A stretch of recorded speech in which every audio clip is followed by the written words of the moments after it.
भारतवासी गुलामी से आजाद हुए।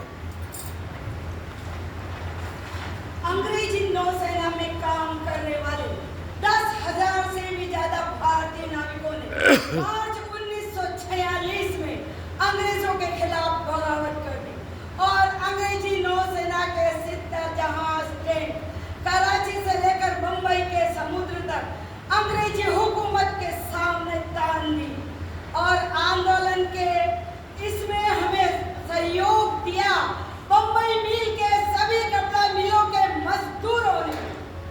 उधर सुभाष बाबू के आजाद हिंद फौज के सिपाही और सिपह सलारों का मुकदमा लाल किले पर चला।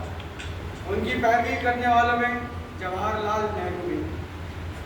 इस मुकदमे की कार्रवाई ने देश भर में अंग्रेजों के खिलाफ लोगों को एकजुट कर दिया। हजारों लोग मुकदमे की कार्रवाई सुनने आए थे। हजारों नहीं, लाखों भैया लाखों। भीड़ का समंदर लहरा रहा था। जहां देखो जिधर नजरें घुमाओ उधर लोग ही लोग।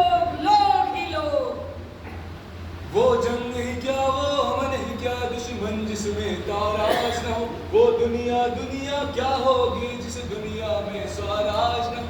वो आजादी क्या, मजदूर का जिसमें राज न हो। वो आजादी क्या, मजदूर का जिसमें राज न हो।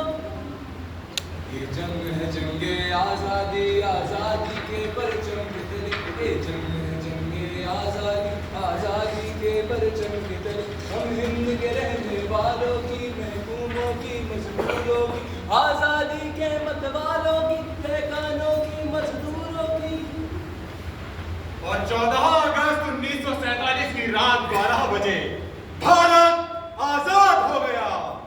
वहाँ दिल्ली के असेंबली हॉल में पंडित जवाहरलाल नेहरू अपना प्रसिद्ध भाषण ट्रस्ट पे डेस्टिनी दे रहे थे और यहाँ बंबई के सेक्रेटेरिएट की बालकनी से बीडी खेर ने घोषणा की कि तुम आजाद हो, मतलब हम आजाद हैं। और भैया बंबई के सेक्रेटेरिएट भवन से जब यूनियन जैक का झंडा उतारा गया और हमारा तिरंगा जब फहराया गया तो लोगों की खुशियों का पारावार न रहा। लोग खुशी से और अरे देखो वो समंदर की लहरें भी कह रही हैं कि तुम आजाद हो।